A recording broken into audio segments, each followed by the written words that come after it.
Hello everybody and welcome to today's video. I am absolutely thrilled to say that today I can start talking about Nintendo's visual novels. Yes, that is right, Nintendo has produced visual novels, and the ones that I'm talking about today are actually a duology of visual novels that come from way back in 1988 originally. They are called Famicom Detective Club. They were actually produced by the late great Gunpei Yokoi, the guy that invented the Game Boy, and they were written by Yoshio Sakamoto, the writer that would go on to give us the original Metroid.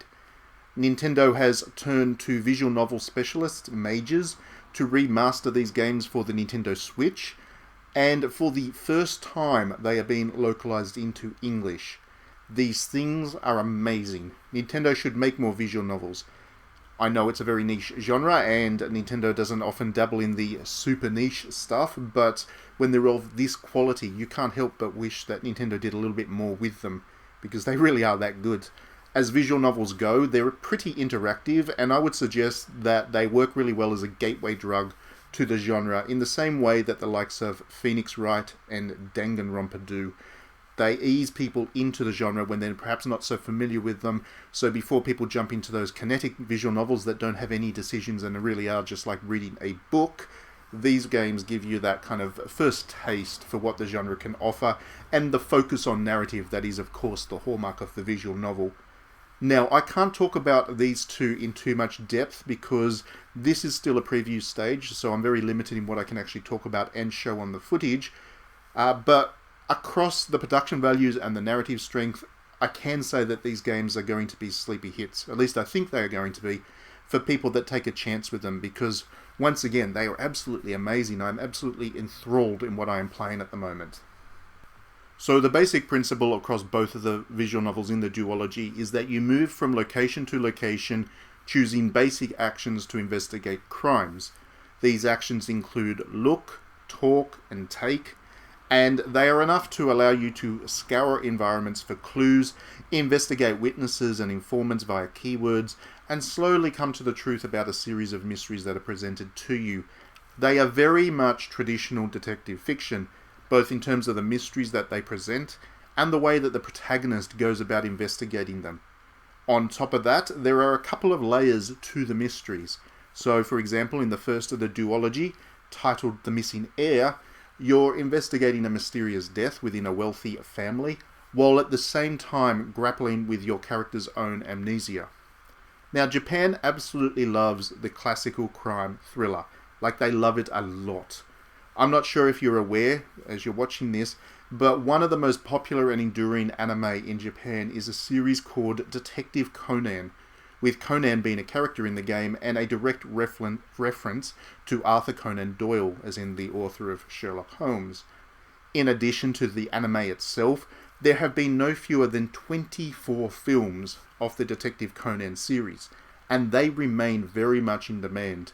In fact, the most recent film has hit new records for IMAX films in Japan. After 24 films, they are still that popular. Meanwhile, there are a number of authors that operate in Japan that continue to write in and around the Agatha Christie and Conan Doyle mold, and Japan's own master of the genre, Edogawa Rampo, remains enormously popular and influential within literary spheres and elsewhere. So, for example, Rampo's influence is felt all through Persona 5, and I've talked about that in the past.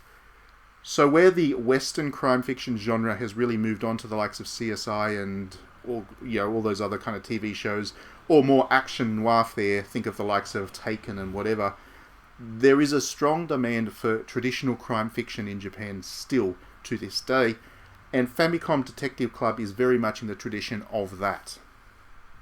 So first and foremost, this is a complete remake of Famicom Detective Club. It looks nothing like the NES original, and the thing that really drew me into the experience right from the outset was the work that Mages has done with the art.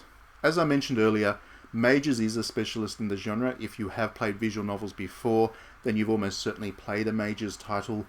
If you're not that familiar with the genre, then you've probably never even heard of these guys. They're that much of a specialist, but their work is of a standard that is consistently above and beyond what you would expect from other developers in the genre. They are the ones that are constantly pushing boundaries with animation, trying new things, and really setting themselves apart from the pack in terms of their production values and what they bring to the visual novel genre. The character designs in visual novels, for example, are absolutely critical to the genre for their ability to draw players into the experience and get them connected with what is going on in the story. In a visual novel, you spend most of your time looking at portraits of characters. If those characters are not interesting, then it becomes very difficult to care about anything else that is going on within the game. Mages, through Famicom Detective Club, or Famicom Detective Club through Mages more particularly, has an excellent range of characters, and the character designs are perfectly matched with their personalities, as you'll find through the adventure. If you look at the earlier versions of Famicom Detective Club, the NES original, and there were remakes in Japan on the Super Nintendo and GBA, if you look at those, Mages had to do quite a lot of work to modernize the art to make it work to modern visual novel standards. And they have done, once again, an incredible job of that. With characters being so important to the genre, I immediately cared about every character that I was coming across in this adventure. I didn't necessarily like them all, because you're not meant to like them all. This is, after all, a mystery, and that means there are a number of unpleasant characters you'll encounter throughout the journey. But I certainly found myself interested in all of them on one level or another. The settings of these two games are lovely too. If you are a fan of visual novels and mystery games, you've probably played Root Letter and Root Film by now, and those two titles are really notable for the way that they depict locations in real-world Japan within the context of a visual novel. Famicom Detective Club does things a little bit differently in that it takes place entirely within fictionalized settings that are set in Japan, but the game absolutely nails the aesthetic of both rural and urban Japan. Now, you would naturally expect a Japanese company to be able to do that, of course, but in effect, capturing the nuances of a setting within a fictional environment is actually quite a difficult thing to do, even if you are a local.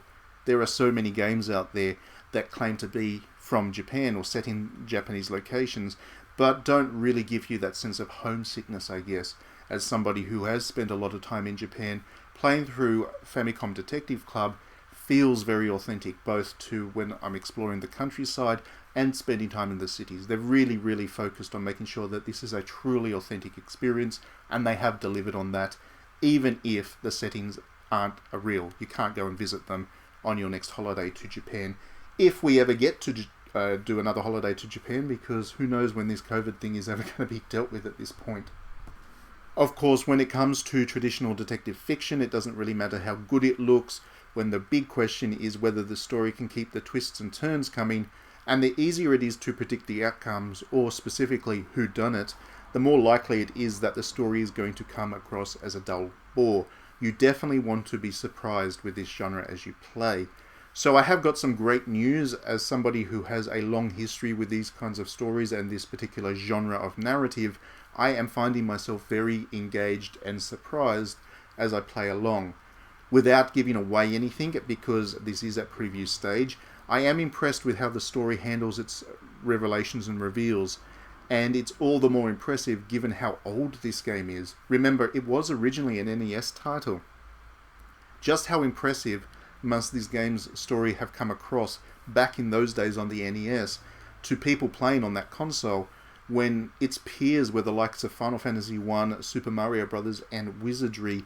The complexity and the nuances of this story and its ability to surprise and delight are really impressive to this day. Finally, I want to share one little bit of interesting trivia that I think speaks to the quality of the narrative of these two games as well as their themes. While they are firmly detective fiction, the writer Sakamoto was also deeply inspired by the horror films of Dario Argento. Now, unless you're pretty deep into the horror film scene, then you've probably not heard too much about Argento, but he was one of the most important artists to have come through Italian cinema for some of his pioneering work in linking sound and a kaleidoscopic visual style together. He is also an excellent writer. He was the script consultant for George A. Romero's Dawn of the Dead, and he co-wrote the screenplay for Sergio Leone's Once Upon a Time in the West. So he was certainly an excellent storyteller, as well as being a legend of the horror cinema. And indeed, in Japan, the detective crime fiction genre and horror seem to have a closer link to one another than they do in the West, or at least traditionally had in the West. Conan Doyle's Sherlock Holmes and Agatha Christie's books, they weren't really horror themed, but a lot of Japanese detective fiction is. So you can go into the Famicom Detective Club expecting to see some homages to the likes of Dario Argento, and it does definitely come across. Once again, I must emphasize, without breaking embargoes and giving away anything in this preview stage, you really do have to be looking forward to getting stuck in this narrative. Nintendo deserves to be rewarded for taking the risk at localizing it, and it was certainly a risk. This is an old game. It has been around since 1988. We haven't played it in the West before, and it is a visual novel. But together, this is really working. This could be a sleeper hit for Nintendo. In fact, it may well come across for a lot of people as one of the best games that Nintendo releases this year. Anyhow, that is enough for this video. You can expect a full review of these two titles from me once embargo on them lifts. In the meantime, if you enjoy my videos, please do consider backing me on Patreon. You can do so for $1 a month, if not more, if you're feeling generous. And in doing so, you will help me to continue to grow what I'm doing with this channel. In addition, I am giving a digital print magazine to my Patreon backers every month. The one that I've got coming up next month will have 48 pages, so it is a full production, and that is a bonus that is exclusive to Patreon backers. Thank you as always for watching. Please do let me know your thoughts about what you've seen in this video in the comments, and we will see you at the next one.